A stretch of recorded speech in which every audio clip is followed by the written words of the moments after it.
With 8 more by-elections from the March 4th poll, the IEBC is thrust into the limelight once again. Critics argue that nothing has been done to boost Kenyans' confidence in the electoral body. The IEBC, however, argues that for the few successful petitions, there have been numerous unchallenged elections. KTN's weekend editor Aaron Ochieng puts this into perspective.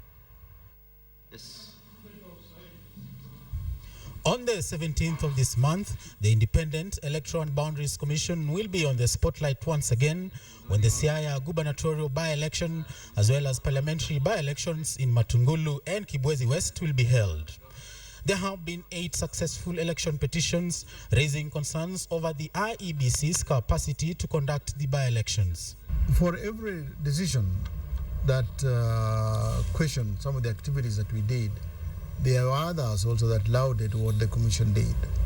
You are aware that we have been asked to pay penalties, but also many others have been asked to pay us. And a number of those petitions also agree with me is that they were not nullified entirely on the conduct of the IEBC officers, but some in the conduct of the candidates as well.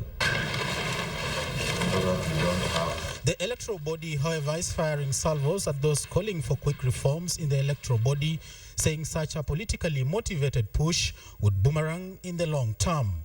IEBC says it is up to the challenge to conduct free, fair, transparent and credible by-elections.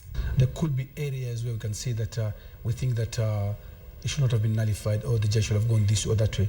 But we are a law-abiding commission and we abide by the law as pronounced by the courts in this country. The total number of election petitions was in the region of 187. The successful ones are about 19 or less. On the agitation to restructure the commission ahead of the 2017 general election, the commission says it does not resist change, but would welcome objective and bipartisan post-election evaluation that would strengthen the body. If you have people who are temporary manning polling stations in an election and you lived with them for only 3 weeks or so, you expect this kind of outcomes to be the order of the day. The commission came under scathing attacks from the political class across the divide due to technological challenges that affected the March elections. The commission had at various stages deployed technologically facilitated electoral process, including biometric voter registration BVR during voter registration, electronic voter identification evident on polling day, and results transmission system RTNs during tallying.